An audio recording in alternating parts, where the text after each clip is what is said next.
So this is the fourth year that we have done a Open for Business Day. We used to call it a vacant space tour. And as Wendy said, I'm Tracy Hutchins. I'm with the Souhegan Valley Chamber of Commerce. We cover Milford as well as the 11 towns in the Souhegan Valley. And the purpose of today is if you are looking to open a business here in Milford, is to put all of the professionals that you may need to do that in one place so that you can answer your questions as to what is needed, what kind of permits we're looking at, what you might need for insurance, what you need to do when you're looking for spaces, and and just kind of get a general sense of what it takes to open a business here and actually how easy it can be and how all of these people can help you with that. So we're going to go down the line. We're going to have each of them introduce themselves. And why don't we start off by having you each say a little bit about what you do. Okay. Stretch. My name's Mark Constable. I own the Nationwide Insurance Office right on the Milford Oval. Commercial insurance is primarily what we do. I'm Robbie Grady. I'm with the Merrimack Valley chapter of SCORE. I'm here with our chapter president, Tom Osgood, tonight. We are a nonprofit group of professionals who work one-on-one with small business owners, both people who are starting businesses or people who are already in business. We teach workshops, we have access to webinars, tools, and templates, and we'd love to have you as clients. I'm Ed Killam. I work at Lake Sunapee Bank, and I head up a team of lenders that provide business loans to help you buy that business and grow it from there. Good afternoon, David Sturm, David G. Sturm, Counselors at Law, PLLC.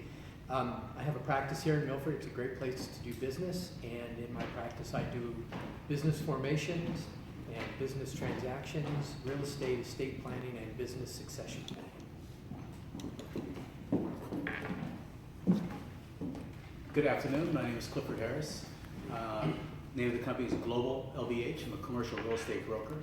So my responsibility is to either help you find a building, help you sell your building, lease your building, lease a property, sell a commercial property, and probably help you give an idea of what's a good commercial piece of property for you to have, an understanding of what's the difference between a retail space and a non-retail space so that you are spending your money in the right spot. Good afternoon, my name is Lincoln Daly. I'm Director of Community Development here in Milford. And my role is to work with the development community and residents to look to improve the quality of life and development opportunities in the community. Tim Hurley, building official for the Town of Milford.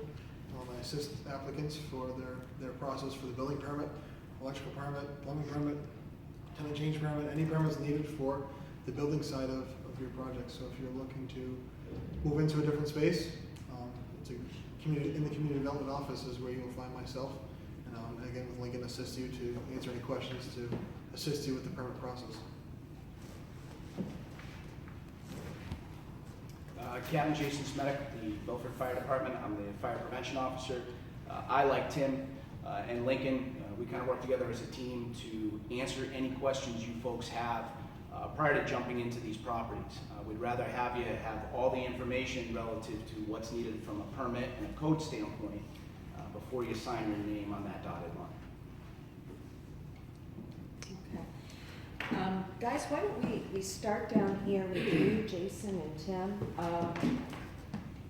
So someone comes into your office and they're thinking about opening a business. They've never owned a business before. Can you tell them a little bit about what they're going to need from your offices? Because I don't think everybody realizes, you might know that you have to go see the building inspector. You may not realize that you also need some permits from the fire department. So Jason, why don't you start and just tell us a little bit about when you do an inspection, what it is that you're looking for and why someone who's opening a new business would come to you for a permit. So I'll throw this out there. Our goal between building and fire is 98% voluntary compliance. So 98% of the time, you're gonna come to us with questions relative to a property, relative to permits and codes. And we're here to work with you. This is a team sport. We would rather have you ask the questions, and if we don't have the answers right away, we're gonna get back to you in a timely manner to try to address those, to get you in to the space. We want businesses coming into the community of Milford. It's a great community. I've been working here for a number of years. From a fire department standpoint, we are in charge of the administration of the New Hampshire State Fire Code, which is roughly 130 different codes and standards that are adopted into state law. So if you don't think there's a code and standard out there that covers you, there probably is. And I'd rather have you ask the question so we can get you going in the right direction. So what are you looking for when you go to do an inspection? I know gas fittings might be one. Yep.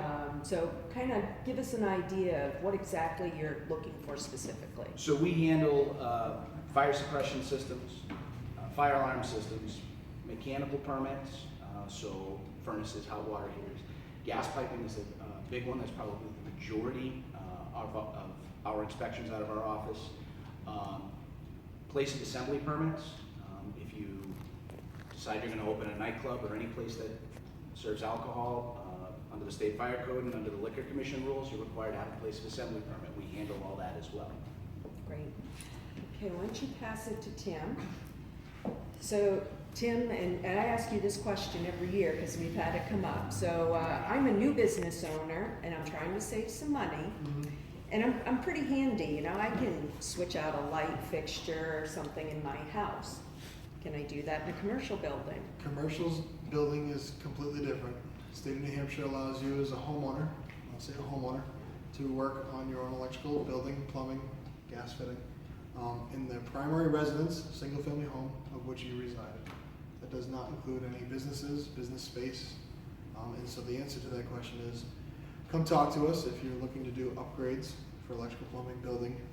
It transforms you from a typical startup business.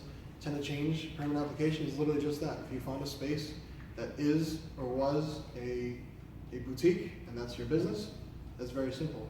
Until which point you decide to make changes or modifications, then we would assist you with getting through the permit process for doing those things with licensed individuals. So I know one of the questions coming down the track will be, if I find a space that's different than what I'm trying to do, that's where you would contact us as early as possible, myself and Jason, to find out exactly what is required by law and code and permits for that process. So I know typically that's usually what most of us here will tell you. For a startup business, try to find a space that is closely matching the business type that you have. It just makes it easier. So office space for, say an insurance person or something like that, doesn't matter, still considered a commercial space. So it's not necessarily retail where you have a lot of the public coming in and out. That's correct. Okay. Yep. Okay. Why don't we go to Lincoln? Can I ask a question? Certainly. Does this apply even to a home-based business? Because there are a lot of people who operate part of their home-based business. If they want to make some changes, say install air conditioner or have additional fans and so on and so forth, do they need to contact you too, or they can do it on their own? Yes. So there's a lot of gray area when it comes to home occupations. The answer out of our office right now is yes. If it's related to just that single family home of which you reside, a license permit is still required. So I want to put that out there. Permit and inspections are still required. A licensed individual is not required to pull a permit. Home occupation, you would. If that helps answer that. Good. That's a very good question. Thank you. I actually want to expand upon that also. And what's not known by many homeowners is home occupation requires special permission from the town. Usually a special exception from the zoning ordinance to allow that use to go into your home. So that's part of the process also, including any kind of building-related permitting. So you say that you cannot have any business from your home. You got to have a piece of documentation or paper or authorization to run that business. Good question. So basically it's permitted in most districts, but requires additional approval. Okay. And that's usually before the zoning board of adjustment, and the permit's called a special exception. And what that basically allows the town to do is look at that opportunity, look at that home-based business, and how does it impact your neighbors? And that's the main issue. It could be traffic-related issues, it could be noise issues, it could be a whole host of issues, and the ZBA tries to vet those issues out during the permitting process. Great. Thank you. Lincoln, can you tell us a little bit more about if you want to open up a business in Sure. Milford, sort of what they would come to your office for, what kind of opportunities that they have, other types of permits? You might want to explain a change of use permit. Sure. Tim alluded to it a little bit, but go a little bit more in depth. Yeah, to explain and to kind of piggyback onto what Tim was saying is we work in the community development office, and we're usually the first stop in which many new businesses are kind of stop into our office to look for information and receive guidance on which direction they should take. What I mean by that is that it often requires, based on the use, the impact upon traffic or other drainage-related issues, it may require additional approval from the town, which may be in the form of a site plan application before the planning board, and or if the use is not permitted in that zoning district, may require additional approval from the ZBA, the zoning board of adjustment, via variance for the use or a special exception to allow the permitted use, but certain conditions have to be attached to it. And that also entails if you want to move into an existing structure or building, it's a change of use. It may be a retail going to a business, thank you, office or business use. That requires special permission from the town to actually move into that structure or business, that space. Great. So we're kind of the first stop shop for a lot of these questions, and we act as kind of the policing agent to say which direction they should go to receive the necessary approvals and also work with them. I thought Jason said it very nicely, is we also look for voluntary compliance, and I feel as though we're very, very business friendly and make every effort possible to offer guidance and many recommendations to facilitate that development going forward. So as somebody who's thinking about starting a business, then really maybe one of the first things I should do is come by your office and kind of throw the idea out there, give some thoughts as to where I might want to locate my business. Very true. And you can provide me with information as to, okay, these are the steps you want to take then. Great kind of setup is that many times we're approached saying, I have business X, I need X square footage, where can I locate in town? So our job is to work with that individual, that business, and try to locate a viable property and also match their needs with the current inventory of properties, and then guide them through the process afterwards. And it can entail a multi-phase process, but we try to make it as fluid as possible and work with them through the entire stage of that development process. And that includes when you hang your sign out as well, right? Yep, and also entails signage. We deal with signage, we deal with driveways to some degree, new roads, and even structural changes also. So we do the whole gambit of improvements to one's property. Great, very good. All right, that leads us right over here to Cliff. Cliff, do you want to tell us a little bit about, as someone who's never owned a business, I've bought a house, so I know how to buy real estate, or do I? It's a little bit different when you're talking commercial real estate, the terms and what you're looking for. Can you expound on that a little bit? Kind of give us an overview of what it is to hire somebody who's a commercial realtor, what kind of terms you're looking at, how different it is. Okay. The purchasing aspects of a commercial real estate is pretty much still the same. I mean, you're buying a piece of property, you're buying it for cash. I mean, you always hear people say I have a cash buyer. Everybody has a bank check, so everything ends up being cash. Commercial loans a little bit differently, and that will be explained here shortly, that the time frame of commercial loans will be different for somebody who's looking to buy and use a commercial loan. For leasing terms can run a gamut of terminology. Some are called triple net leases, which in triple net lease, or you'll see it as NNN, on a lot of lease agreements is that the tenant is going in and is responsible for all aspects of that property. So the heat, electricity, the maintenance, everything that's involved with that property, they're going to be responsible for it. They're even going to pay part of the taxes that are part of that. Then you have modified gross, which is another terminology that you'll hear. Modified gross means that you're paying, there's something that you're not going to be paying. Either the landlord's picking up maybe the heat, or the landlord's picking up one aspect of something. So, and then you have a lease that's just a straight lease, which means you're just paying your $12 a square foot, and that's it.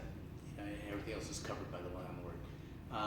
And then you have terms, and depending on what you're doing, sometimes if you're doing fit up, you'll have an owner of a property that, depending on the term, if you're doing a 5-year lease, maybe, or a longer lease, sometimes the owner of a property will give you maybe a month free or 2 months free to compensate you as you get your place fit up for that space. Don't be surprised if they tack that on at the end. So you call it a 36-month lease and you ask for 3 months, and they'll make it a 39-month lease. So it really kind of washes itself out from that standpoint. Some of the key things in looking at property, it's location, location, location, for we see a lot of times. But if you are a known business, let's say I'm a known, I do car installs, and everybody knows me for doing car installs. But you don't necessarily need to be on Main Street to do those car installs. So you don't need to have that Main Street property. So it's always good to understand your business and understand what your clientele is. Because if you know your clientele, that they'll find you anywhere. Don't pay the high price of having that retail location, because that retail location isn't going to bring you any more business. And then also, if you think that, okay, I have a beauty salon and I want to put myself right next door to this Starbucks or Dunkin' Donuts, and I'm going to get a lot more walk-in traffic because of that, that doesn't necessarily happen either, because that Starbucks or that Dunkin' Donuts is a go-to location. People are going to Starbucks to get their coffee, they're going to Dunkin' Donuts to get their coffee and leave. You could be right next door, and 2 years later, someone will ask you, well, how long have you been here? Because they're going to that one location to get that one thing and leave. So understand where you put yourself and why you put yourself in that location. A commercial broker should have a sense of looking for that, understanding that. Typically, for myself, I have a great working relationship with the town. So a lot of times if I know I'm working with somebody, I'm coming into the town to try to head that off and talk to the town as well, to get a sense as to what can I do, how can we do it, and what can we do to make it work better. Again, town's great in working with everybody that comes in to find the right spot, the right place for the right person. The goal here is for that customer, that client, to be successful. So, and in doing so, for myself, I have a fiduciary responsibility, which is, to me, I take very seriously. If someone's coming in and they're going to be looking at paying $3,000 a month for a lease, and I think it's too much for their business, I'll be the first one to say, I think this is too much. You think that business is going to come in, but you got to look at that downside, because the last thing I want to have is a vacant property and someone have to close their business. So it's really the fiduciary responsibility, making sure that they're in the tight. And then you have that lease. The lease is, which is a viable document that you sign. It's a contract. That's when you talk to my friend David here, because I'm going to have him review it to make sure that your I's are dotted, your T's are crossed. I'm not a lawyer. I don't play one on weekends. Wish I got paid like one, but no. But no, it's important that you have your attorney review your documents, and that you just don't take it for granted and sign it. I had a client that bought a piece of property. They were putting a hair salon in that property, and the deed had written on there that property could no longer be used for a real estate office. It was on a main street. It was been a great spot for a real estate office or a title office, but in the deed it said that it could never be used for that. Did they take the time to read that deed? No, they didn't. And when they bought it, went to go sell it, they had to sell it for far less than what they bought it for because of that restriction in the deed. Had they had their attorney review it, the attorney would have said, you don't want this clause in your deed. They chose not to do that, and that was a big mistake on their part. So your attorneys are very important in reading your documents and making sure that stuff is, your I's are dotted, your T's are crossed. I don't care if it's a basic lease. the attorneys are important to review that document as well. Commercial property is, other than that, I think it's viable, it's great, and it's out there. We have a lot of it.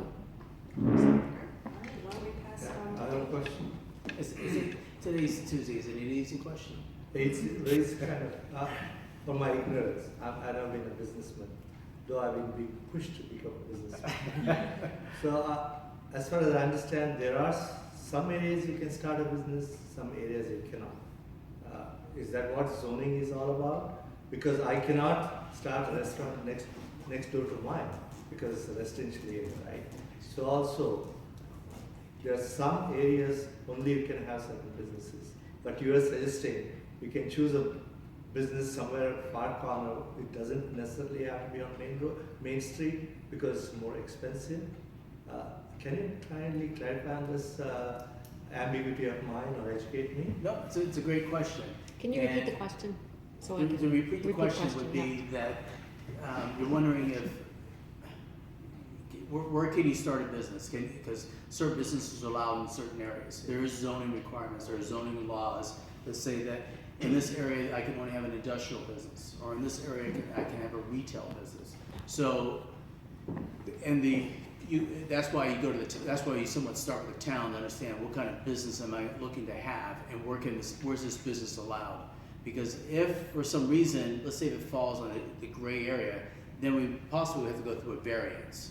Again, we have to go through the town and do a variance to have that business allowed in that area. So even before you sign a lease or agree to anything, you want to make sure that you go through the town, get your variance, get it approved to say, all right, I can have that business there. Then you're going to want to sign a lease. But you're not going to want to do that ahead of time. Because if you sign a lease and you can't get the variance, then you have money spent that you never get back.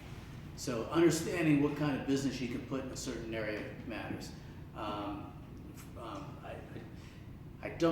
I think I got this right. You guys can correct me if I'm wrong, I'm sure, quickly. It's like you wouldn't be able to have a liquor store right next to a school. Correct? Okay, so make sure. Because that it just wouldn't happen. The zoning wouldn't allow you to have a liquor store right next to a school. So because of that, and then you can try to go to the town and try to get a variance and fight it, and a variance is going to ask you for, what's the clause of the... Basically 5 criteria to satisfy in order to, this is 5 criteria in which you need to satisfy in order for the zoning board of adjustment to grant that variance.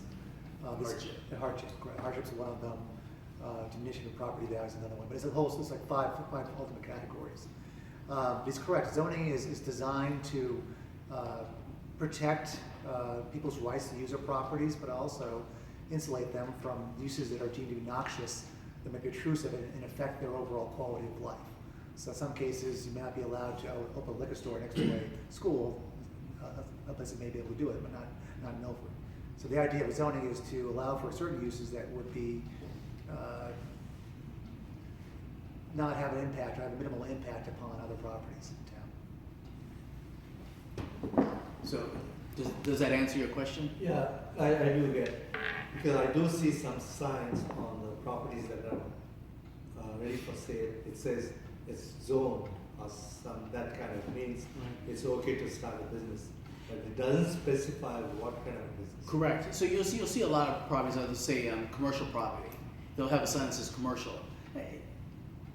What you want to do is you want to look at that. You want to come to the town. You want to look at the town and ask the town, is this property zoned and what's it zoned for? What can I put on this property? The easiest thing to do is use what it's zoned for, because not to use what it's zoned for, it's going to take some time, it's going to take some money, and it's not that easy always to do. So I always suggest try to use what it's zoned for, because it makes the life so much easier. And from there, the steps in the process are much easier to follow through. Yes.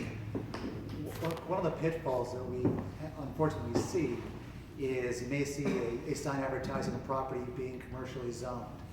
We strongly encourage you, always come to the town first to check the zoning on that property. Unfortunately, mistakes happen and things are listed incorrectly on MLS or any kind of real estate brochure of some sort or advertisement. So we strongly encourage businesses to come into the office first, make sure that zoning is correct and it fits their needs. Let's move on, so we'll get to the hand. Oh, I'm sorry. Now, does the town have a map with shades, it's shaded out with different zones so that you know what's business zone, what's residential? And I think maybe he's alluding to possibly like a service company that replaces car windows or something. And they've got a business out of their home, and there's a sign at the end of their driveway. Yet they're in a residential area, but they do have a business out of their home. That may be what he's. Yeah, to answer your two questions, one was about location of commercial operations in residential zones, and the second one is a zoning map. We should have a pretty good town website, and if you go to community development, you'll see a GIS link, Geographic Information Services link. Click on that. It's basically it's kind of Google's map. You actually click a zoning layer on it. Actually show you the zoning of every property in town. It's an interactive map. Other question I have a response to is we have what's called pre-existing non-conforming uses, which translates into uses that predate zoning to a certain degree. So a lot of times you'll see commercial operations operating in a residential zone. That commercial operation, that use by itself, predates zoning that would prohibit it currently. Good question. Thank you. Okay, David, tell us a little bit as a new business. I might want to try to start this without having an attorney because, again, I want to save a little bit of money. Why is that a mistake? Well, every company that's going to start is going to have its own particular needs, including in the legal area. Excuse me, got a little frog in my throat, so if I sound like Kermit, just bear with me. But the proper amount of legal advice at the right time can help prevent your business dream from becoming a personal nightmare. And let me touch on three areas. Let me talk about structure, let me talk about relationships, and let me talk about your team.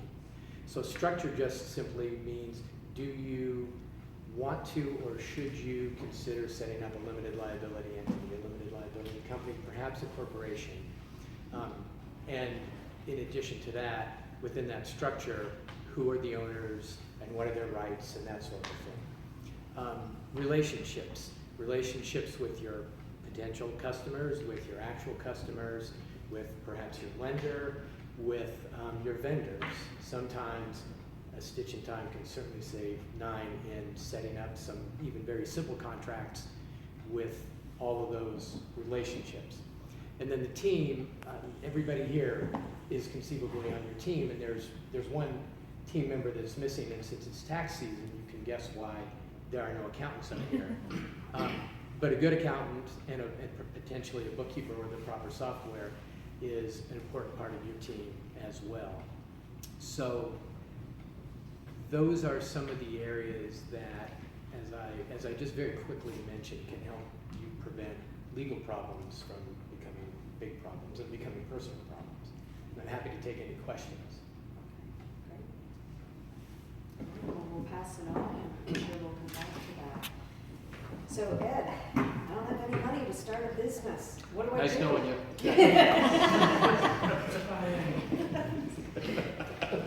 What can you do for me? Well, depends what you're doing, I guess. If you're looking to buy a business or buy a property for your business, you do have to have some money. There are different ways to finance, so it could be all over the place. So let's talk about buying a property, I guess, right? So you have a business and you want to buy a property, put your business in. There are different ways to do that. There are different programs.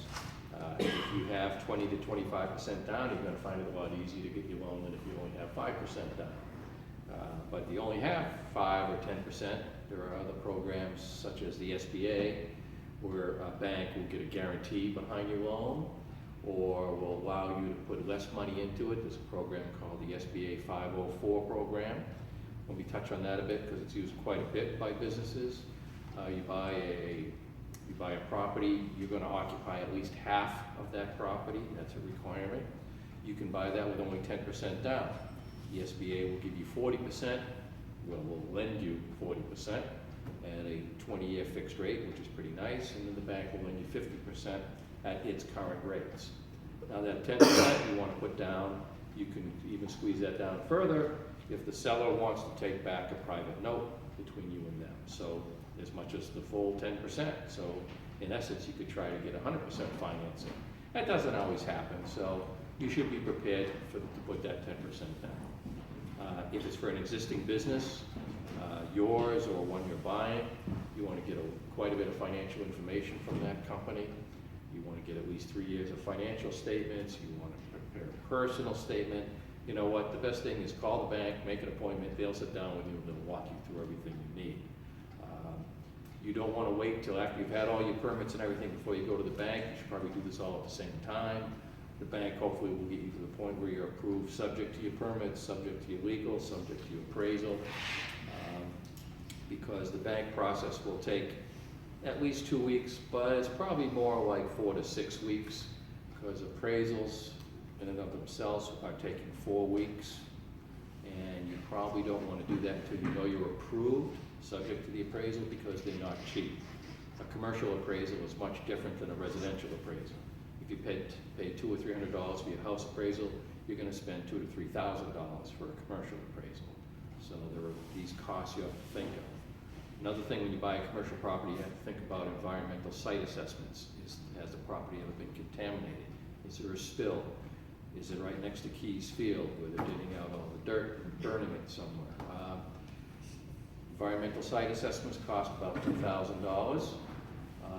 They take 2-3 weeks. Appraisals take 4 weeks. So there's a lot of things to do. Rates today, rates are a little higher than they were last year.